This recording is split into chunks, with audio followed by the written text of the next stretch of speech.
I think they put me on right after lunch because this will wake everybody up. It's just, you're my afternoon classroom. And it is so difficult after you've had a nice lunch and another cup of coffee and some iced tea to kind of stay up and open with what's going on. But anyway, welcome.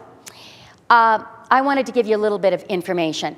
I have been blessed with working with Peggy and, Keith and all of them, okay, with the Teaching with Primary Sources, and began with them a few years back.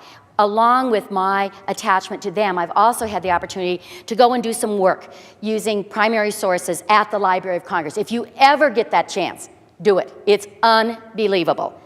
And also, I actually got a chance to take my students along with Kelly, who spoke earlier this morning, and Michelle, and we took from 7th graders up to seniors to the 2008 inauguration, Obama inauguration, and we did work with the Library of Congress. So I have been lucky to be immersed in primary sources, but not just in the classroom, in the real world. And so what I've come here today to share with you is how my students, I teach a Holocaust class, after using primary sources and narratives from Holocaust survivors and various things that we have come in contact with, how these students took it to another level. I think experiential learning is one of the very, very best tools that we can give to our students today. And so many times with the public systems, I teach in a private school right now, with everything that's going on, we don't have that advantage. We don't have that opportunity. And any time that we can do that, it just takes the learning mode from the classroom, from what they're touching and feeling here, and moving around, what they're seeing through technology. If they go out and they experience it, they see it, they become a part of it. So, what I'm here today is to tell you what happened in my Holocaust classroom. I teach Holocaust, it's an elective, only to juniors and seniors.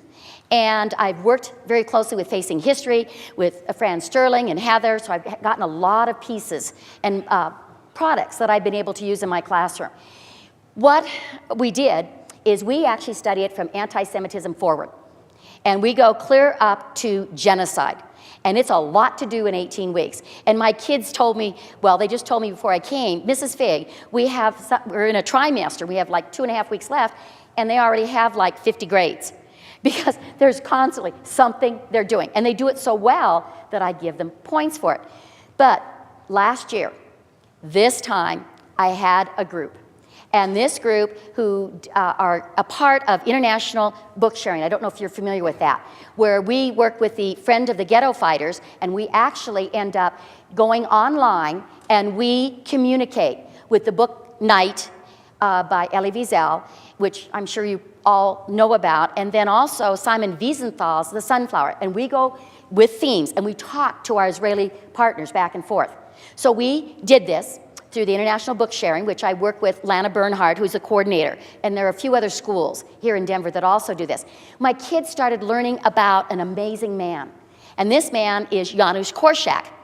And as they're listening to this and they're talking to their Israeli partners, they want to know more about this man. Well, he was a doctor, and he was an educator and a philosopher, and he ran 2 different orphanages in Warsaw, Poland. And this was, of course, during the 30s. The one that he stayed committed to was the orphanage for Jewish youngsters, and which is the Korczak School. When they were moved to the Warsaw Ghetto, he went with his 196 kids to the ghetto. And then, of course, when they were actually transported and deported to Treblinka, he went with all of those children to their deaths. So we decided we would find out some more information about him. Then the kids actually contacted the director, and my Polish is not good. There's no way. So we worked with the consulate up in Loveland, and then we also had my kids were talking to the Polish embassy in DC, and what happened was we found out that their washing machines broke. And the kids go, oh my gosh, what are they doing? You know, it's got to be cold at this time of the year in Warsaw, Poland. So their washing machines broke. So they decided, and they were talking to their Israeli partners, we're going to gather money, and we're going to go ahead and see if we can send this money over to buy them a couple of washing machines. So the kids earned $1,000. They went around, and we're at school at Mullen High School right now, we're about $985. So they gathered the $1,000. Then they found out toiletries, soap, toothbrushes, toothpaste, all of this stuff they didn't have. Art supplies, school supplies. They have children from 3 years of age all the way up to 17, and clothing. So they started gathering all this stuff. You should have seen my room.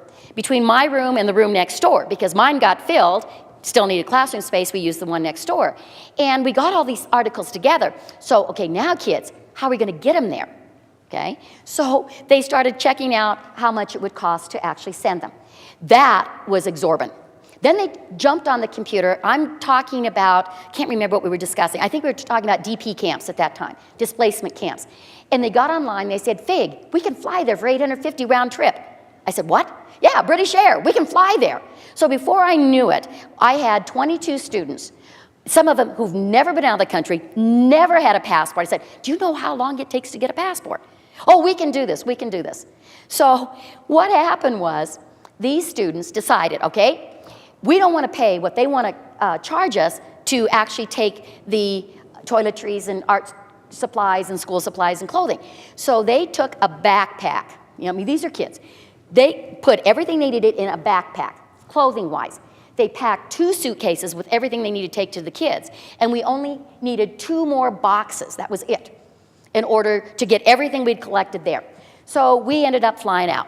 So just to kind of give you a little blip here, now I got through that and then kind of go through the pictures. We flew in April, right after Katian. What an experience. These kids had to know what the heck was Katian. What happened with the Polish people, and how they were taken to the forest in Russia, and how they were slaughtered and everything was buried. So the kids were following, Fig, the president of Poland and his wife are killed, and all these dignitaries. If that had happened in the United States, I mean, can we even go there? Do they have a government? I said, well, yes, they do, because we found out, because the kids jumped on that, the president is very, very different than the actual premier of Poland. It's like 2 different separate entities, not like the president of the United States. So this is a picture here. We get off the plane in Poland. We fly to Heathrow. From Heathrow, we end up going into Warsaw. Here is the plane carrying the bodies off. And my kids are sitting there. And it's really early in the morning, and we're going, wow. So from here, here's the Janusz Korczak School, okay? And I had been there in the March of the Living in 2005, and it's dilapidated, it's kind of crumbling, but this is where we went. That is the memorial. And the kid said to me, wow, we've read about him. Wow, this is the city we were talking about. We were looking at, you know, all of the things that we had been studying. So here's another close-up of it, so you can kind of get a feel for this man. Here's my students. They decided, I was inside talking to the director. I get out there, they got their pictures. You know, it's always you never know what's happening. Kids, we took, adults, we took, the kids ended up doing all of this, we took cameras, so they videotaped everything, and they're putting all of this together. So we've got, let's see, I think the last count, he told me he still has another 50 hours of tapes to go through. And they're actually working with some adults to put this together. So here's the kids. Here they are with one of our Polish interpreters, because they were real concerned. Now, they do speak English, but the kids really got to learn about Polish food, Polish culture. We had the consulate in Loveland get together with our kids, talking to our parents. What are we to expect? How are we to act? Here's some more here, a little maybe close-up, very intent. Now, this young lady is one of my parents, happens to be a doctor. You always have to take a doctor with you, the lady over here. But it was fantastic. This is a picture, the only remaining picture, actual painting of Janusz Korczak, which hangs in the school. Kids taking stuff out, trying to get it all put together. I mean, we had piles and piles and piles of stuff, trying to figure out how do we get it all together. We worked with the kids for 3 days. I'm sorry, I don't have the pictures of the children. Amazing kids. They could only speak Polish, but isn't it amazing to watch your students work with them and the interconnections that they have? And they were teaching, the Polish kids were teaching my kids Polish words. I wasn't sure exactly which words those were, you know, and I knew what my kids were teaching them, but I didn't know vice versa. Sorry, this one here, we actually went to the Warsaw Uprising. It was a large museum. And this was one of the cars during that time. And the kids were so into this. Wow, we read about it. This is that. And the interpreters would take us through. So they actually made those connections. Here is Janusz. We are in Krakow, in the square. This was the Jewish life. This is where it all happened. It all began. And we're looking around, and not a whole lot has changed in some respects. But the kids kept saying, are there Jews here in Poland? Are there still Jews here? And he was telling us, no, not many. And we would look up, and there was, I don't have shots of that, where there were areas that were still bombed out that hadn't been redone. The kids said, well, is this from World War II? You know, why hasn't somebody built? Well, what has happened is that many times if the Poles have come in and rebuilt that, and it belonged to Jewish people, that was their home in this particular area, then many times if the Jews came back, those people that owned that business, owned that home, then they would have to forward it over to them. So there were still areas that they weren't sure who it belonged to, and they were just leaving them kind of plain and not gone in and refurbished them. Again, the kids. And, you know, typical U.S. kids. But you know what was funny? It was like typical Polish kids. Same kind of situation. Here we are at one of the many, they kept saying to me, why are you taking us to all these cemeteries? I said, because there's history in cemeteries. We looked at Polish cemeteries, we looked at the cemeteries from when the Russians were involved, and they actually controlled Poland during that time period. And then we ended up looking afterwards and before and comparing the Jewish cemeteries to the Polish cemeteries, and this happened to be one that we were at. They have marketplaces, flea markets, here just like they do also. That we have here, they have there. I told the kids, you cannot buy, I don't know if you can see them, they had grenades. And I said, oh, are these live?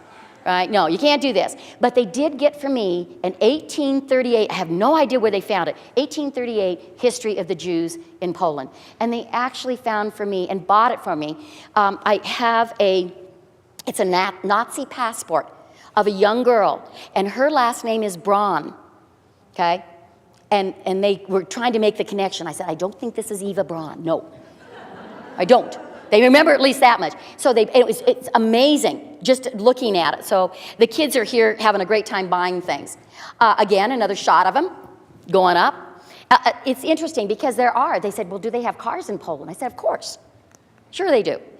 This is Plaza. We went to a lot of the camps. We went to Majdanek, Auschwitz-Birkenau, and that. And I don't have any of that to show you. But boy, were they just stunned. You know, you read it, you see it, you got these primary sources in front of you, but it's nothing until you're right there. So here they are going up the steps. We found out what Plaza was, and they didn't know a whole lot about this one. Here is the area in Krakow, and the chairs symbolize the people when they were taken from the ghetto just before they were transported. This is right where the train tracks were. So the kids were remembering the stories and talking about some of the stuff that they had read and had done projects on.